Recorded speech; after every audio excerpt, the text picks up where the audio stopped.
Eu sou Renato Renck, eu sou advogado há mais de 48 anos e atuo no âmbito da prestação jurisdicional e das defesas administrativas e da defesa administrativa. Nesse período, eu colecionei uma experiência bastante avançada e que surgiu, dentro desse contexto genérico geral, o livro Paradigmas Constitucionais e os Limites ao Poder Tributário.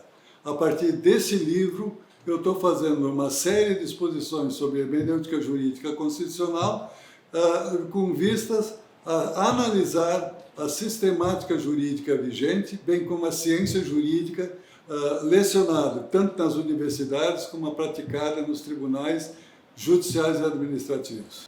Em primeiro lugar, eu gostaria de cumprimentar todos aqueles que dispuserem a assistir às palestras que nós vamos promover. E o foco dessas palestras é a hermenêutica jurídica constitucional com uma visão posta nas decisões dos juízes. Nós gostaríamos de examinar exatamente os limites que tem o juiz para exercer o seu livre convencimento. A ideia é simplesmente buscar numa nova teoria, que é a teoria da complexidade, e que teve o seu manifesto posto a público em 1994.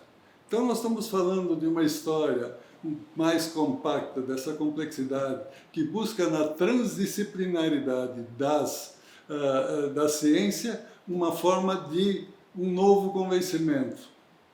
Nós vamos buscar a análise completa daquilo que hoje a ciência jurídica constitucional está pondo e, essencialmente, as suas bases últimas, que são adotadas pelos grandes mestres, no sentido de verificar se esta forma de pensar continua válida ou terá que ser substituída por outra. Eu gostaria de apresentar o que efetivamente eu fiz para que o que vai ter acesso a essas lições simplesmente tenha, então, uma forma de avaliar essencialmente a perspectiva a partir da qual estou estudando e compondo esse trabalho. Em primeiro lugar, eu tenho que dizer que eu sou advogado há quase 50 anos e tenho trabalhado tanto na área de assessoramento jurídico de grandes empresas e de empresas pequenas também, e, além disso, eu tenho feito pareceres e tenho trabalhado nos tribunais há mais de 40 anos, onde a gente ganha questões e a gente perde. A minha perplexidade sempre foi no sentido seguinte, de buscar a última raiz da fundamentação das decisões que foram postos nos meus processos e também nos processos postos na jurisprudência. Havia uma perplexidade de onde vem a certeza jurídica emanada dos tribunais. Eu confesso que eu não conseguia entender. Bom, chegado a uma idade acima de 50, persistindo a dúvida, eu fui buscar um aprofundamento do meu conhecimento e comecei a fazer um mestrado na PUC São Paulo. Na PUC São Paulo, simplesmente, eu comecei a trabalhar mais no âmbito do imposto de renda, que era uma matéria à qual eu me dedicava, e aí eu comecei a discordar da doutrina, essencialmente das bases metodológicas da PUC São Paulo. Tanto assim que o meu trabalho de encerramento do mestrado, a minha a dissertação que foi feita sobre o imposto de renda da pessoa jurídica. E adotei a contabilidade como forma de estabelecer a quantificação da renda possível de tributação a partir da Constituição. Sem dúvida nenhuma, eu tenho certeza que é a contabilidade que estabelece a quantificação para as pessoas jurídicas porque são contas que têm que ser feitas. De um lado a despesa, do outro lado a receita. E essa contabilidade faz. E aí começo a estabelecer o primeiro contraponto. Uma das últimas coisas que eu ouvi o mestre Geraldo Ataliba dizer num congresso que tinha como objeto estabelecer a base de cálculo do imposto de renda das pessoas jurídicas foi a de que todo aquele que, em termos científicos, juridicamente postos, falar de contabilidade, deixa de ser jurista para ser contador. E eu estabeleci a contabilidade como forma constitucional de apuração de lucro. Não se precisa ter mais evidência de que eu estava me contrapondo à própria Escola Paulista de Direito Tributário. Bom, eu apresentei esta tese, essa dissertação, desculpe, e ela foi aceita pela banca, dizendo de que, dentro dos contornos expressos da escola que foi abraçada pela PUC São Paulo, o trabalho não poderia ser aceito, porque eu estava falando de um tema que está fora do contexto da ciência jurídica, segundo a visão da banca. Mas, como estava se trabalhando dentro de uma situação muito próxima daquilo que a gente poderia estabelecer como juridicamente válido, a dissertação foi aceita. Me conferiram créditos para o doutorado e depois, então, fui para o doutorado. Bom, dentro do doutorado, fez as cadeiras complementares e eu apresentei uma tese, e essa tese simplesmente foi buscar a estabelecer como é que os paradigmas de racionalidade das decisões do Supremo em imposto de renda. Qual era a ideia que nós estabelecemos? Nós queremos verificar se o Supremo Tribunal Federal, na sua história, efetivamente traçou paradigmas científicos que permitam dizer o que é renda. Eu selecionei mais de 1.800 acordos. Escolhi, para uma análise mais detalhada, uns 1.000. E desses 1.000, eu consegui selecionar 10 ou 12. Dos que falavam efetivamente a respeito de uma forma de apuração de renda. O que apareceu nessa pesquisa foi de que cada ministro decide a questão do que é renda a partir do que ele pensa, a prioristicamente. E muitas vezes a gente tinha entre 11 ministros, 3 ou 4 que não falavam dessa matéria, uma vez que acompanhavam os votos dos outros.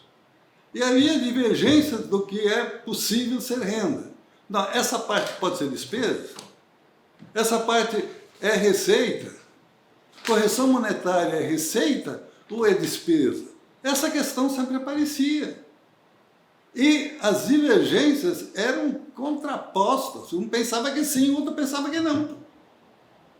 E aí, dentro dessa análise detalhada de praticamente todas as decisões importantes que o Supremo Tribunal tomou durante décadas, a gente chegou a uma conclusão de que o Supremo Tribunal Federal não tinha um padrão de racionalidade cientificamente consensado para dizer sobre essa matéria.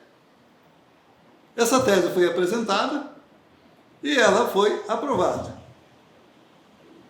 Mas, quando se fala em racionalidade, a gente não pode simplesmente pensar que, a prioristicamente, eu posso afirmar alguma coisa. Eu tenho que buscar justificação. Aliás, Peirce e Grace, já quando falavam e falam da teoria da fala, eles simplesmente dizem que todo aquele que fala, ele deve se manter dentro dos parâmetros daquilo que é verdade. E a verdade é aquilo que é demonstrado. Então, quando se busca na ciência da linguagem algum parâmetro dos meus limites que eu tenho para falar, eu tenho esse limite dizendo, olha, tu só pode dizer o que é verdade. E o teu ouvinte, ele tem que ter a condição de avaliar a demonstração que tu está fazendo desta verdade. Agora, se eu estou diante de uma decisão do Supremo, onde eu devia ter um paradigma de decisão válido para toda a nação, eu tenho controvérsia entre os ministros. Não há paradigma. E se eu não tenho paradigma que me diz a intrinsecicidade desta forma de decidir, eu não tenho nada cientificamente posto. São ideias, bom senso, senso comum, mas não senso científico. Então, essa foi a matéria que eu examinei na tese de doutorado, e desta tese de doutorado eu parti para, durante 10 anos, estudar essa questão, e aí se culminou com a publicação do livro Paradigmas Constitucionais e os Limites ao Poder de Tributar, o livre convencimento dos magistrados, contraposto à Constituição e o artigo 489 do CPC. Diante desse tema, eu quero, então, cumprir esse período de apresentação do trabalho, mantendo a exposição na conformidade do que está exposto no livro. A minha ideia não é vender livro. A minha ideia é simplesmente apresentar essa questão, que para mim é muito nova, porque 25, 30 anos de ciência é pouco para ela se conformar, essencialmente quando ela tem que desconstruir aquilo que existe como ciência e reconstruir o que efetivamente passa a ser ciência. Eu apresento o livro-texto exatamente para que todos aqueles que têm interesse possam aprofundar essa matéria, sabendo que ela já vem sendo posta milenarmente. Nós temos hoje a teoria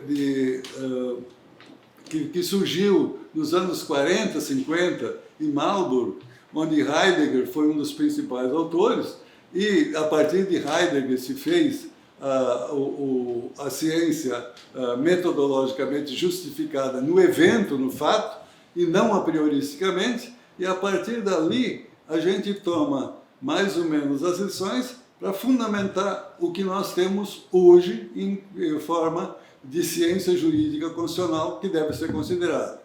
A nosso ver, com respeito a todos aqueles que pensam ao contrário, e essencialmente com muito respeito aos mestres que nos ensinaram através das suas preleções, das suas aulas, dos seus livros, e que hoje nós estamos contestando humildemente.